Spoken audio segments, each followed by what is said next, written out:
According to the World Health Organization, 3 billion people cook and heat their homes using open fires and simple stoves. The smoke from these fires have serious impact on the environment and health. Every year, 4 million people die prematurely from illness attributable to household air pollution. In Nigeria, this causes 95,000 deaths each year. Women who do most of the cooking and their children are most vulnerable.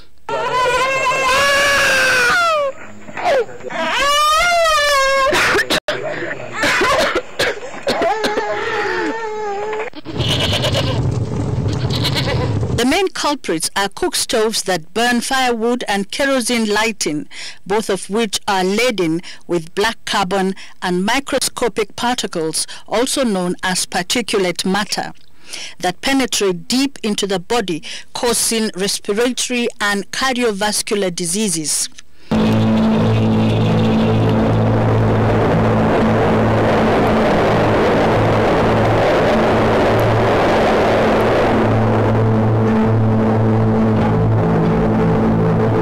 In Nigeria, a group of rural women are taking bold action to protect themselves and their families from dangerous air pollution. The Rural Women for Energy Security, a non-governmental organization of over 2 million Nigerian women, are taking control of household energy decisions by creating clean energy enterprises, training women in the manufacturing and maintenance of clean cook stoves and solar systems, and by creating a network of women entrepreneurs to provide affordable clean energy solutions across the country. RUWE's founder, Bahijatu Abubakar, who is also head of Renewable Energy Program, Sustainable Development Goals and Gender at the Nigerian Ministry of Environment, speaks on the main aim of the Rural Women for Energy Security. The Rural Women Energy Security Initiative, in short called RUWES, was born out of necessity. It is estimated by the World Health Organization that over 98,000 Nigerian women die annually from illnesses related to cooking with firewood. And this, at that time, was about 10% of global annual death. And we thought that it is unacceptable that Nigeria is high up on the scale of death. And especially for women that are nurturing their families and young girls that are helping their mothers in the kitchen. And we thought that it's a national emergency and the Federal Ministry of Environment must do something about it.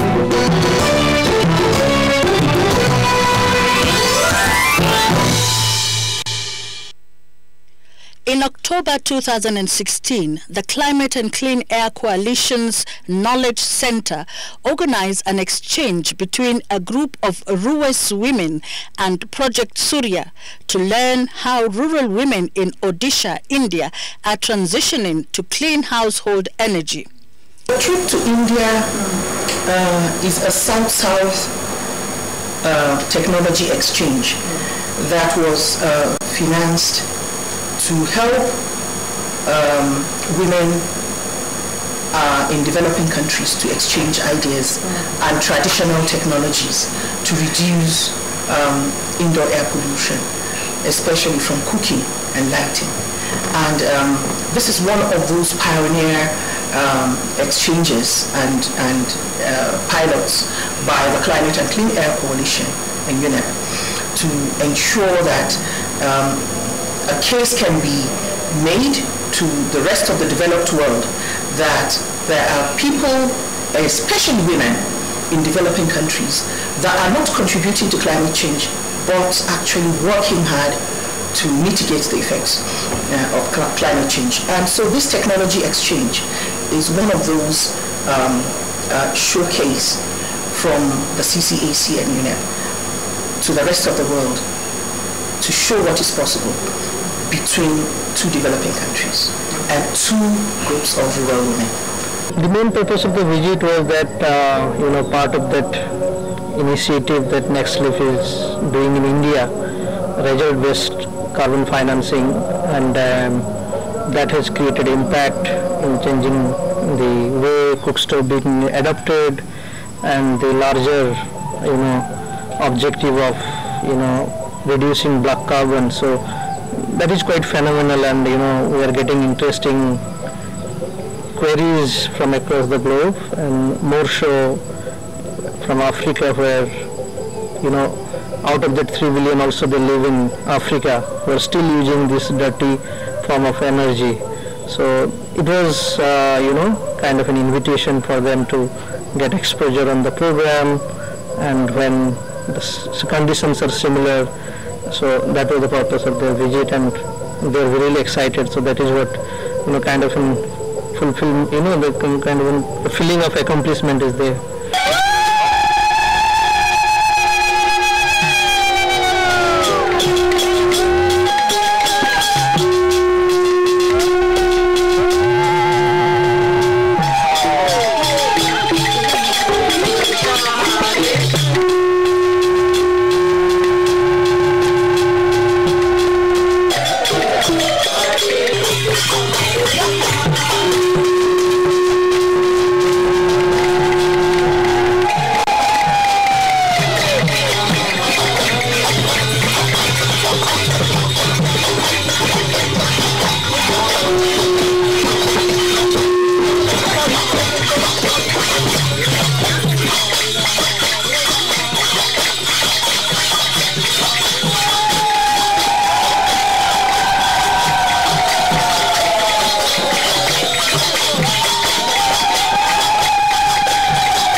They met with women in 3 villages where they saw clean cook stove technologies. They spoke to rural development organizations about different strategies to finance clean cook stove projects and saw the impact the projects have had on people's lives. Actually, in this tribal area, people are depending on the firewood, and it's caused deforestations, as people are walking more than 15 to 20 kilometers to collect the firewoods. So, and the indoor quality is so heavy, it's so dirty. So the small child and the mother would like to save the small child and the mother from the carbon dioxide effect, and to control the indoor air quality, we are working on carbon credit projects. So within this carbon credit projects, we are providing cook stoves, and many of places we are also providing the devices including lighting, cook stove and the mobile chargers. Basically, we would like to save the environment, we would like to save the health of mother and the child by reducing the emission. Of particular interest to the women was how mobile technology is helping women afford clean cooking technology. In the villages of Kyonjar and Notrapali, they saw how sensors connected to cook stoves transmit information via a mobile network to show how often and how long clean cook stoves are used. This is the Greenway Jumbo Stove, and we have a connected probe connected probe to our stove trace device. The stove trace device probe A is connected to the jumbo stove, and we are also recording the data with probe B, which is connected to the mud stove. So parallelly the data of mud stove can also be recorded based on the usage of the household. So if you see the cycle display on the sensor A is showing the temperature of 86 degrees, which means cooking is taking place and a cooking session is being recorded on the dashboard. And sensor B, it has a normal temperature of 27 degrees, that is the room temperature. It means no cooking. So basically the sensor only collects the data between 50 degrees to above 50 to 60 degrees. That means a cooking session has taken place. If it is somewhere around 40 to 50 degrees, it shows a purple box on the dashboard. That means a possible cooking has taken place. And all these cooking sessions are recorded per day, and average cooking, like from household to household, it varies from 3 hours to 4 hours. And based on the usage, each household is paid around 3.2 INR per hour of cooking. which amounts to a maximum of 360 INR in a month. And these all carbon credit payments are given over a period of 2 years. And in a period of 14 months, it covers the whole cost of the sensor device and the cook stove. So the user do not have to pay a single penny. This helps the organization NextLeaf Analytics quantify how much black carbon and carbon dioxide is prevented from being emitted into the atmosphere. This is then translated into climate credits, which enable the women to get payment for using their stoves. What we have understood in our 3-4 years of journey, that there was something missing, for quicker adoption. There was this distributor, manufacturer and end user. They were never coming to a common platform where we can see data, data can speak for them and they can take quick decision. That was not there.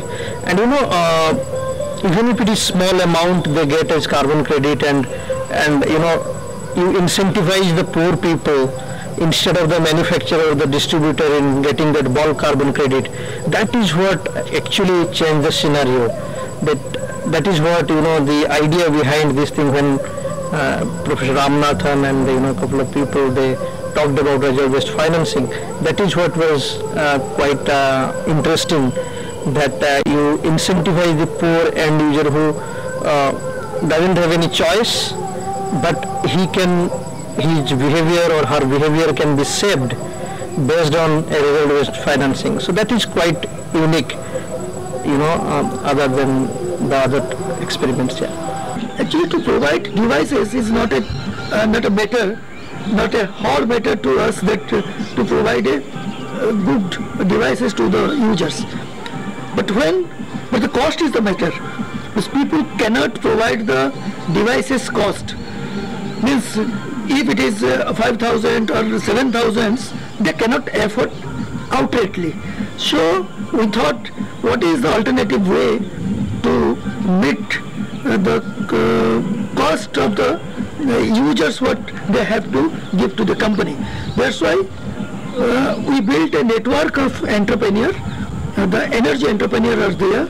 So there is a business model for this sustainable of this project. So there is a business model.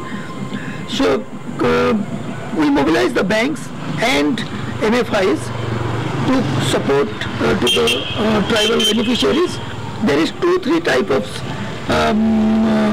support. Means the bank lending is there. One is individual lending from the banks. One is group lending as SSG. Third is the bank lending to the entrepreneur.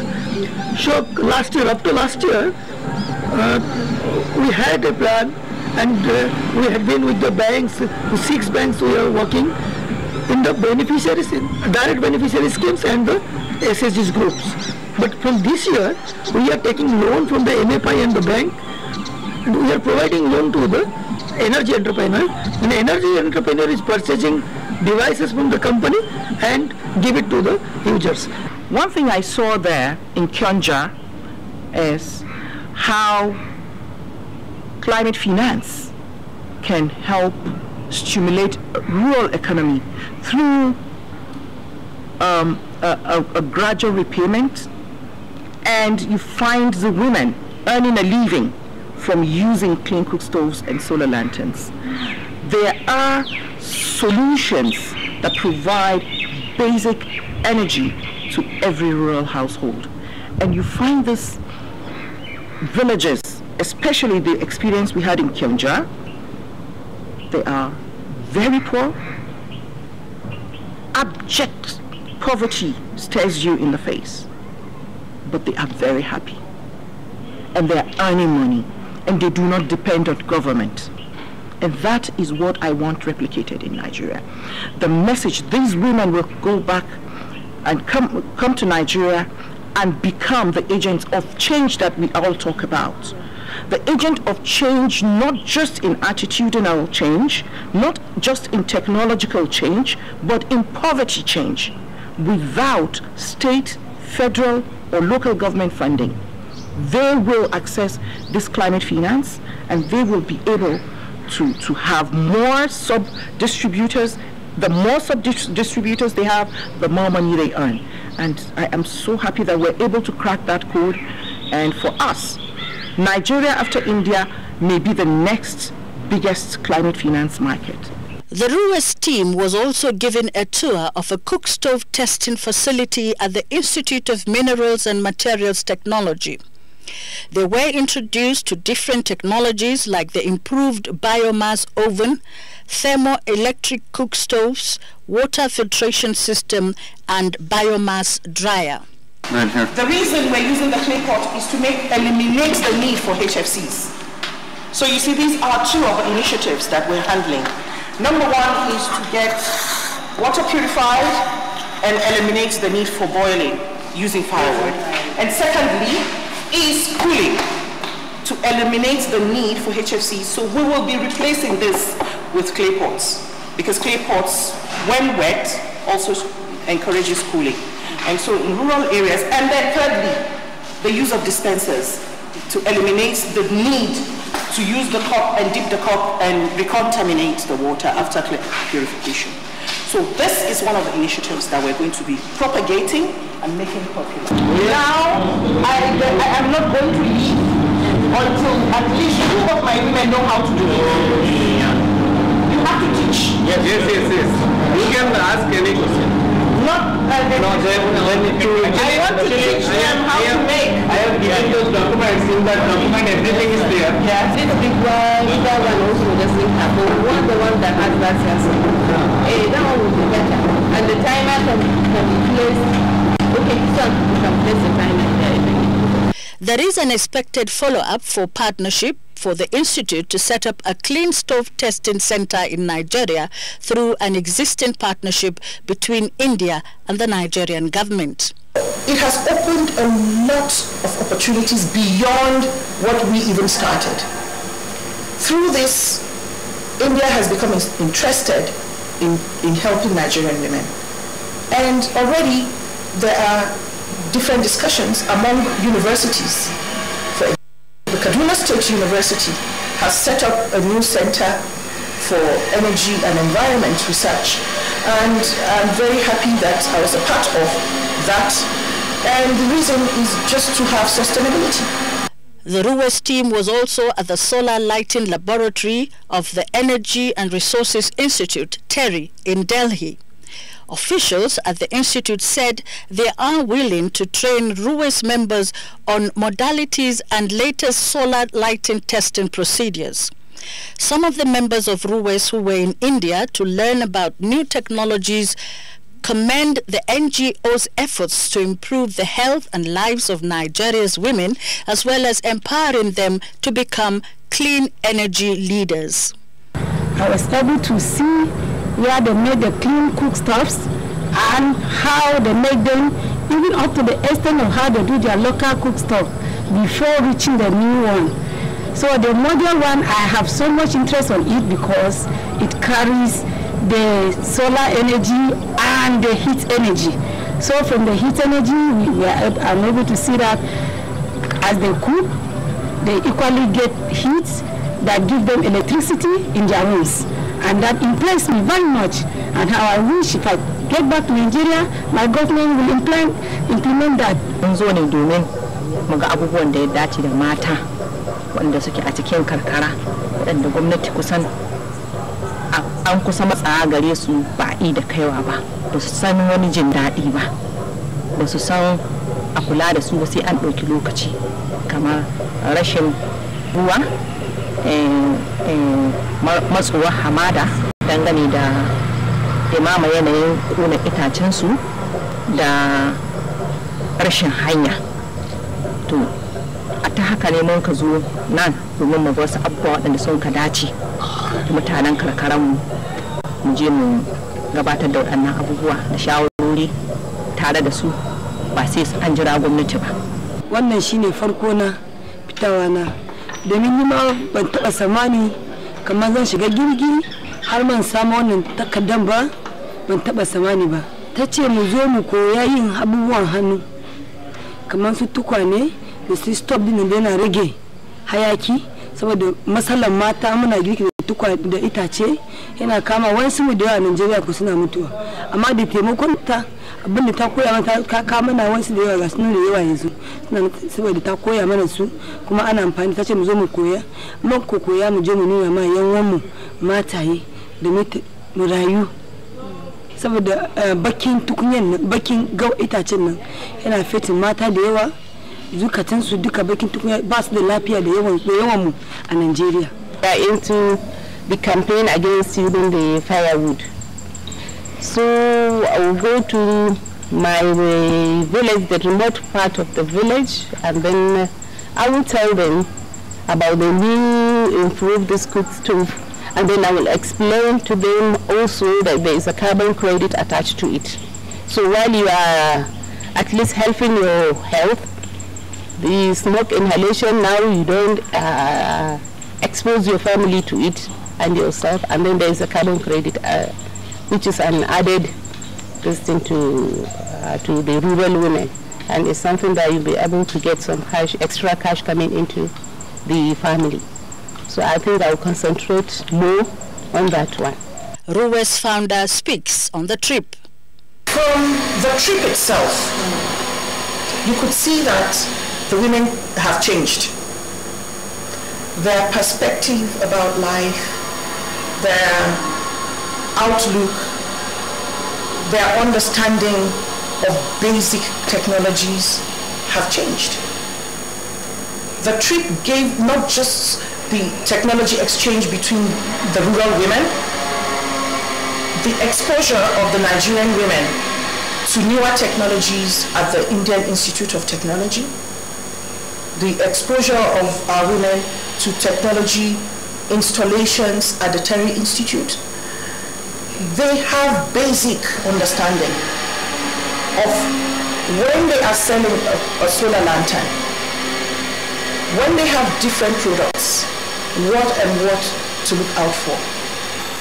The quality, the luminosity, the warranty level. So they are more empowered because they come back now as entrepreneurs. Because they went to India, they saw women like them, starting from nothing, they now know what to do to be able to start a business. And that is ultimately what we want, to make our women self-reliant from nothing. A woman that ordinarily, they are mostly illiterate women, and becoming technology savvy, becoming a climate warrior, and they are climate smart. And so I'm very, very proud of them, and I can see the change, and they're already starting businesses, and which is very encouraging. What next after India? My dream for Ruwes is to become a household name where in every village